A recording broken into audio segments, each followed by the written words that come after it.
What's good to YouTube? It's your boy 2K the God, my man Cess. And we got a special guest for the evening, my man Bo, Triple OG. I told him I don't like how he looked bigger than me on the fucking video, but it is what it is. My man has come on the show to give his boxing expertise. And for this segment, we're going to talk about the prediction between, not a mega fight, but a pretty good fight at 160. It's going to be with Peter Quillin and Danny Jacobs for the WBA Super Middleweight title. That will be airing on Showtime December 5th, this Saturday, 9 p.m. Eastern Time. Now, before I give my assessment, I want to send it over to my man Cess real quick. How do you feel about this fight, man? Between two pretty much B-level motherfuckers. These guys are not elite, even though Peter Quillin likes to call himself elite. He likes to say he is the man at 160, which we all obviously know who the fucking man at 160 really is. Exactly. Right? But how do you feel about this fight? And if either of these guys wins, where do you think this puts them at 160? I guess I feel pretty good about the fight. Just the simple fact that they're actually finally, fighting each other. You know what I mean? I mean, there's no real names at 160 pounds. So, when there's no real names, the guys who have the names need to fight each other. Word. And it's a good thing that, these guys are finally, I guess, somewhat stepping up in competition. And, we're going to have at least one dude's going to take a back seat and the other one's going to continue to drive on with his career. Now, the reason why I'm a tad bit reserved about this fight is because where does it lead? If Quillin wins, is he gonna try to go after Triple G? If Jacobs wins, is he gonna try to go after Triple G? Me personally, I don't think so. I think if either guy wins, they're gonna continue on with their career, as expected. They're gonna fight everybody besides Golovkin, and it's just gonna be just more bullshitting around. Now, as far as the fight, like I said, I'm glad they're fighting each other. I'm not too high on either guy. So I think they both suck, in my opinion. I mean, I'm gonna keep the shit real. Honestly, I think they both suck. I didn't want to say that. They both kind of whack, Quillin kind of gets a pass from me because he doesn't have that big of an amateur background. Daniel Jacobs as well, coming off of the cancer and just everything that he's battled with, he gets a little pass from me too. So it is what it is. All right, Bo, Triple OG, all the way from Illinois. You know what I'm saying? That's right. That's the real 3G right there, all the way from Illinois, man. What's your assessment on this fight, B? First off, man, let me say thank y'all for having me. I appreciate it, man. I like what y'all doing, man. Representing the sport, giving your opinion. And I'm gonna start this off with saying truth and facts don't play favorites, y'all. Yes, so these are we. Check this out. My assessment is I'm not real high on either guy either. Daniel Jacobs, his last fight, he looked like a club fighter. Wild. It was nothing crisp about it. There was nothing, it was almost like one of them dudes who get in the ring for the first time and they just overexcited. Yeah. And that's how he looked in his last fight. Like, to me, if you holding the title, you should have looked better than that to me. So, he didn't look that good in his last performance, but boxing is about winning and looking good in your next fight. Right. Peter Quillin, I don't have high reserves for him because number one, let's just keep it real. He didn't dump the belt for money. He dumped the belt to avoid 3G. Motherfucker's scared. Money was just an extra motivation. Absolutely. Yeah. That's one. And secondly, I don't think that Peter Quillin have what it takes in here to, even if he beats Jacobs, to go beyond that. And the reason why I say that is, in that Andy Lee fight, when he had Andy Lee beat, his confidence was through the roof, his demeanor was through the roof. But when Andy Lee dropped him, this dude went into, whoa, I don't want to get my ass whooped more. Word. And he gave the fight away. Lee fought back to a draw. Yes, sir. Or then it was a draw because If you watch that fight, once he got knocked down from that point on, he wasn't trying to do nothing to make it look like he was trying to win a title. Let's keep it real. It's the WBO. It was still for a title. Well, let me correct you real quick, B. He couldn't get the title. He came in overweight. Okay, but even more so, there's a such thing known as professionalism. Absolutely. Yeah. You didn't come in your weight, and you had a title match. And when you was winning, you was one dude, but when you was losing, you didn't show me what you had in here. Andy Lee showed me something. He got down, got back up, and took it to you. He showed me something. So it's hard to even pick. I mean, this is one of those fights that, you know what, I hate to even pick. I'm just gonna tweet something about whoever wins, like congratulations, because that's truth be told. And I know I agree with your man Seth over there. I don't see neither one of these dudes. Like, I'll take JACOBS being willing to fight 3G more than I would Peter Quillin, only because Peter Quillin's demeanor. Oh yeah. I think JACOBS is genuine. Like you said, dude beat cancer. Once you beat something like that, man, you know, hey. Oh yeah. You know what I'm saying? You ain't, and he already has a loss. Yeah. But neither one of them gonna beat 3G. I don't think neither one of them fights him.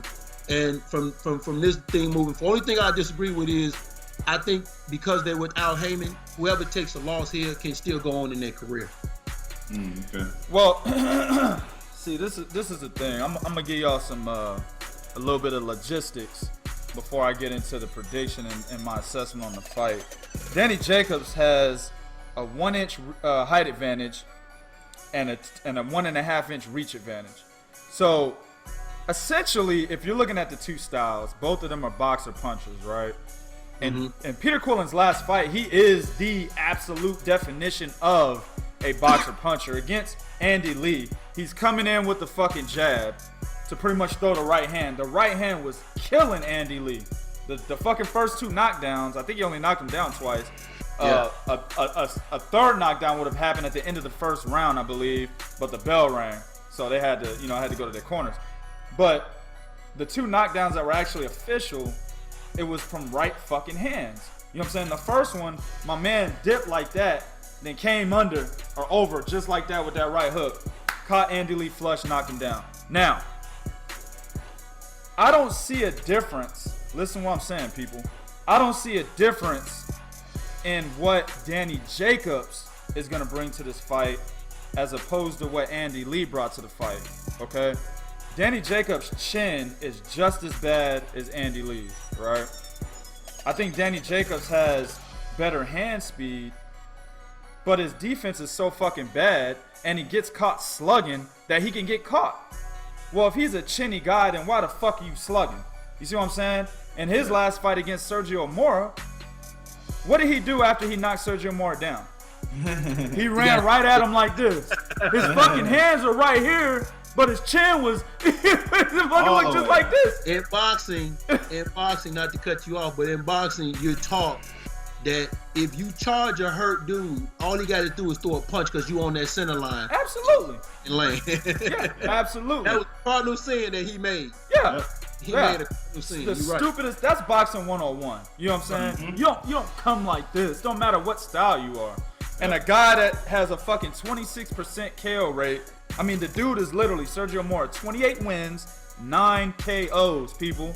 Yes. Caught him with a fucking left hook and floored him. Not only did he floor him, Danny Jacobs was fucking hurt.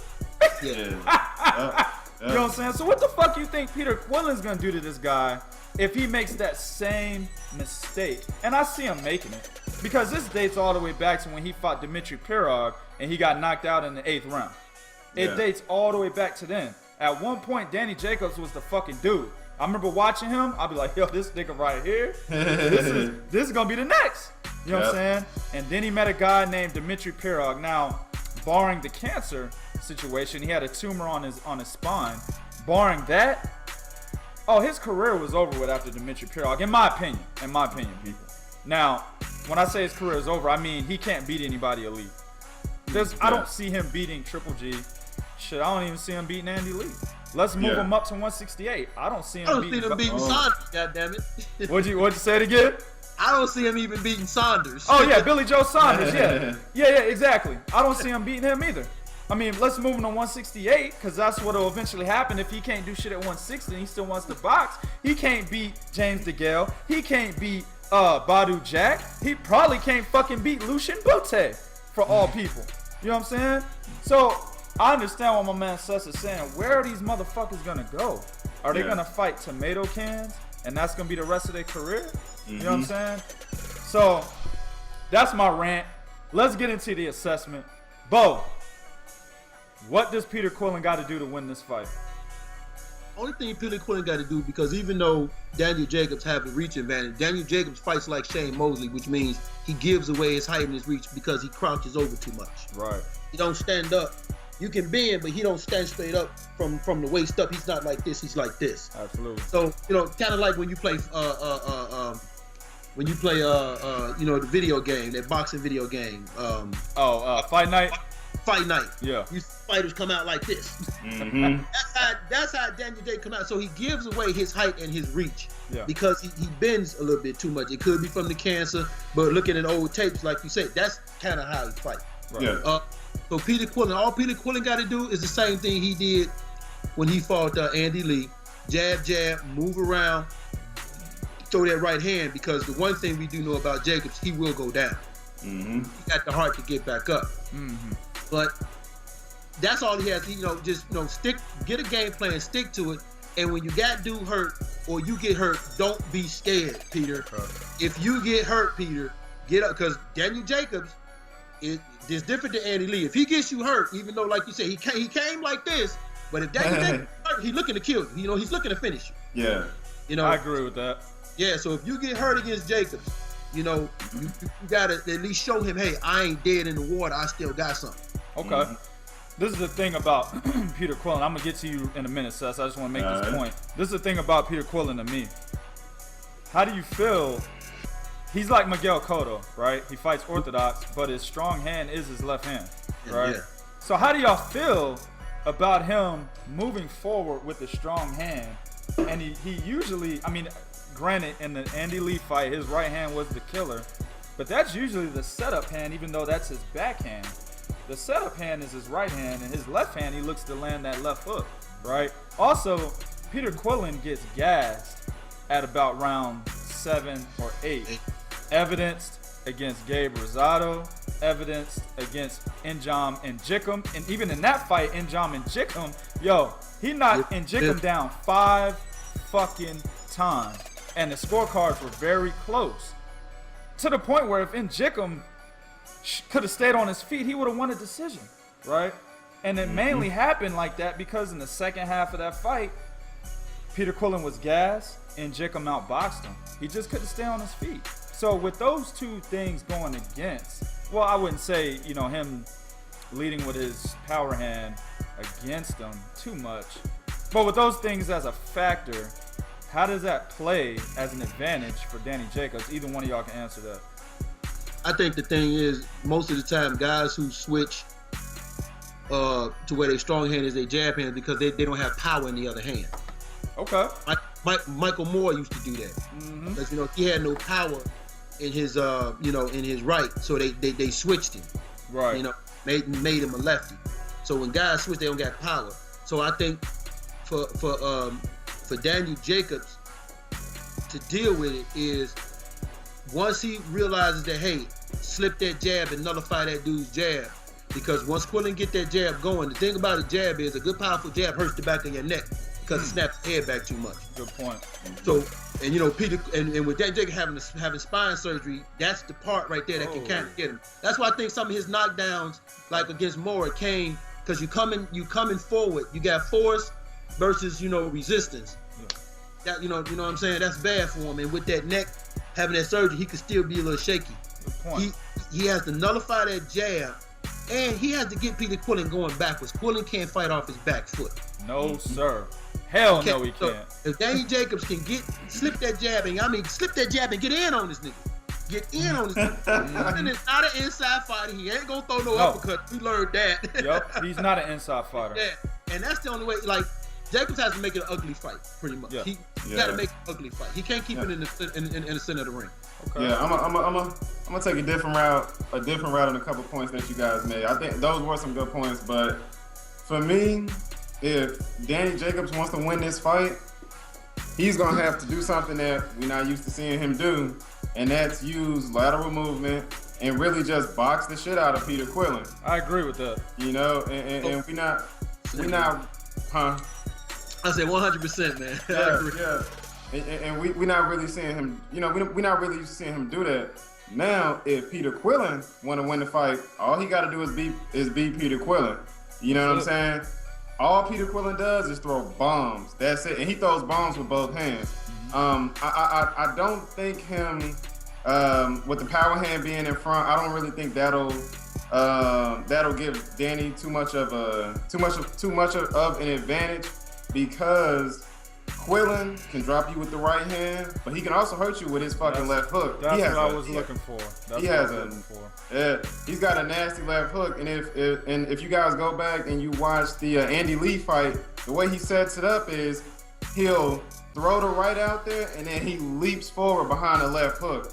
He did it to Zafara, or whatever the guy's name was, in his last fight, you know, and he eventually knocked him out with a right hand, but he was getting his left hook off a lot. And if he touches Danny Jacobs, he's gonna knock him out. He's gonna get him out of there. If he touches him with either that right or that left, the straight right or the left hook. Now, Danny Jacobs, like I said, we really not used to seeing him just box cats. I think he has the ability to do it, but I just don't. It's just something that he hasn't done in his fights. Neither one of these guys, in my opinion, have solid jabs. You know what I mean? So for Danny Jacobs, no, hold on. Go ahead. Not a crisp jab. Yeah. See. Not a crisp jab. They got solid, but not a crisp one. You know, Bo, I want to agree with you, man. I want to agree Quillin with you. has a solid one. It's just not crisp. The one thing about Kind of like this instead of like that. It's not. See. To me, Peter Quillin's jab is more of a paw. He sticks it straight out, but he doesn't necessarily look to land it flush. Kind of like Golovkin. When Golovkin puts his jab out there, that motherfucker trying to kill you with it. That's true. You know what I mean? Peter Quillin has more of a jab, and I'm gonna do a little demonstration. No, it's more one. If this chair stay up, it's more one of those jabs where he's kind of just sticking it out there. He's sticking it out there, and then what he's gonna try to do is, boom, he's gonna try to land a hard right hand. Yes, sir. It's not a jab that's actually gonna make you back up, or a jab that's actually gonna snap your head back. Right. You know, so that's why I don't think it's really a solid jab. I'm glad you made that point, because that's what I was gonna say is he throws that jab to set up the right hand, so he's That's all not he does. hitting the jab. Golovkin commits to every punch. Oh yes, absolutely. That's a good point. The only thing with Peter Quillin's jab is, to me, if you have a solid jab, it's very hard to come over the top of it. Peter Quillin's jab, to me, it's very easy to come over the top of it, because, like I said, man, it's just more of a paw. He's not really looking to back you up with it, or to, you know, like you said with Golovkin, to snap your head back.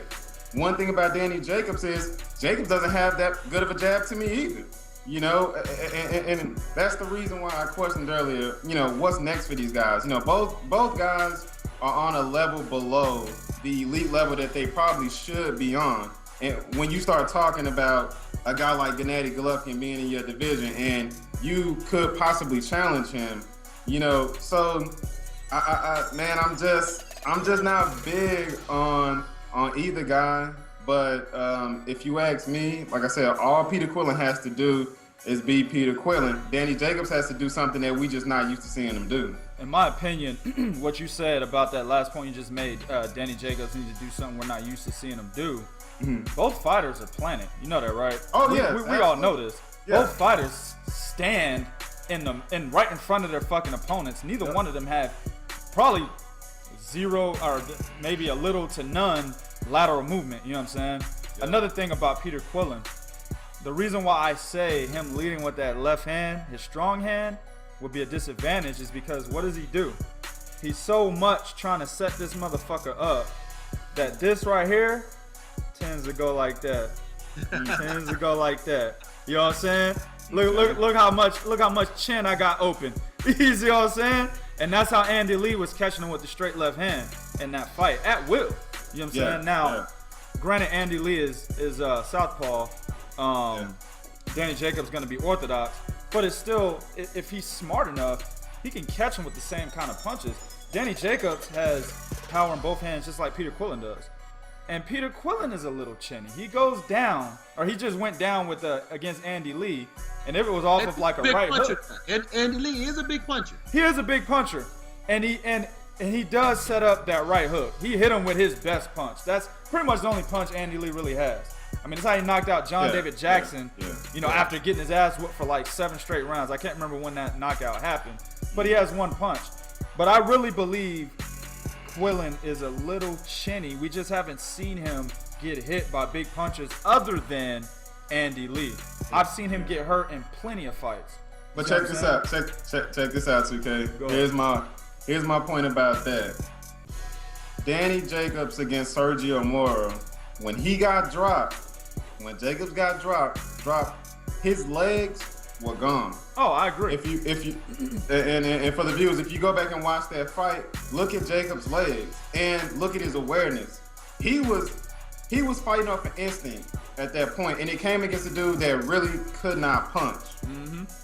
The thing about Peter Quillin is he got dropped by a dude that has knocked out some pretty good guys. I mean, he knocked out Matt Korobov, and he knocked out Julian Jackson's son or whatever, and he was getting his ass whooped. I said John David Jackson, my bad. Yeah, I was like, I ain't know my bad, yo. Overlap training, but but that's the thing, man. When Quillin got back up, I'm gonna have to disagree with you slightly too, Bo. When Quillin got back up, man, he wasn't as bad off as I expected him to be, because I thought he was extremely chinny at first. So what that tells me is that when Danny Jacobs gets dropped, you can finish him. Yeah, Dimitri Pirog finished him. Exactly. Yeah. You can definitely finish him if he gets back up. Peter Quillin, if you drop him, you're gonna have to fight him. Yeah. And that's the one thing that I'm looking at in this fight. If Jacobs goes down, which I'm fully expecting him to go down, he's either gonna be knocked out cold or he's gonna get up, and Peter Quillin has that killer instinct. He will finish him.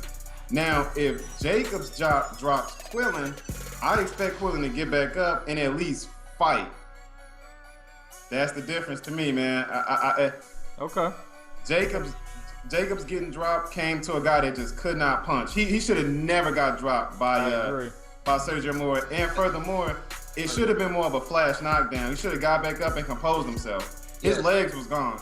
Quillin was actually, the bell saved him. Yeah, exactly. Yep. Quillin was actually in there with a dude, like I said, that can punch, man. And he got back up and finished the fight. It was a draw.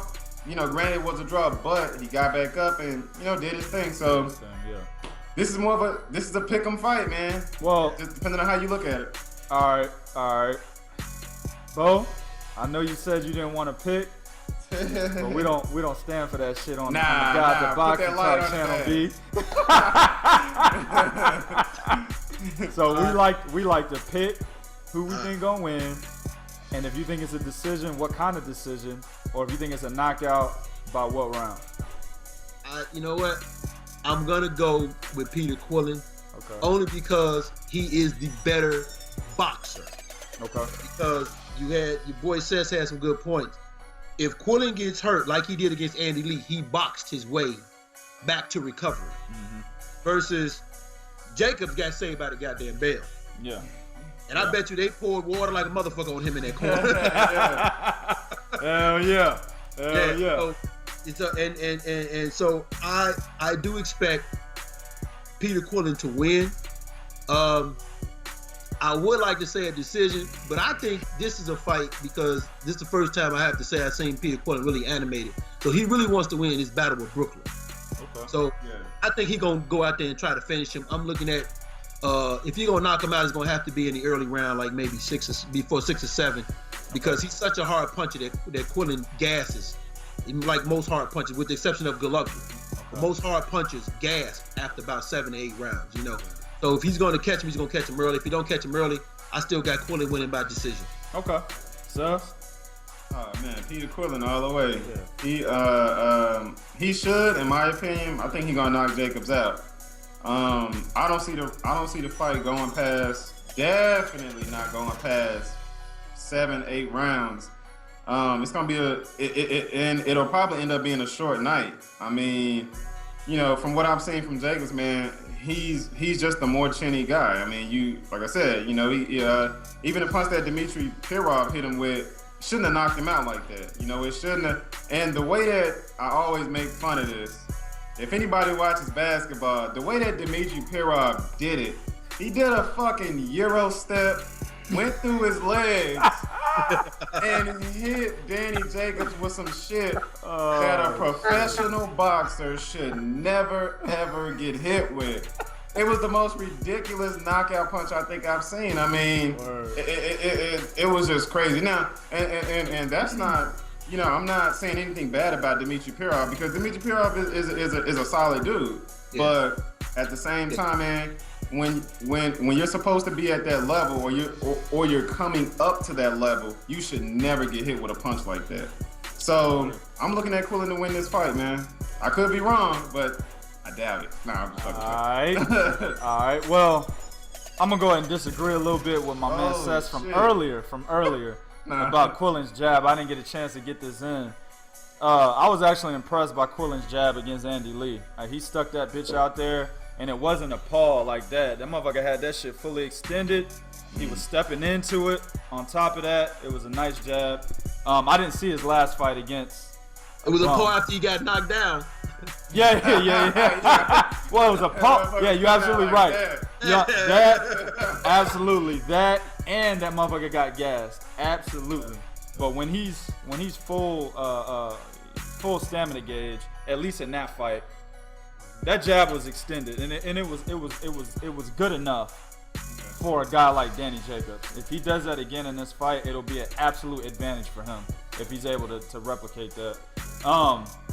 But prediction, I'm gonna go with Peter Quillin. All three of us going with Peter Quillin. I got Peter Quillin. This is how I think it should go. Danny Jacobs is just way too chinny. There's absolutely no reason why a guy with a 26% knockout ratio should have hit you with a clean ass left hook and put your ass on the canvas to the point where you were hurt. You know what I'm saying?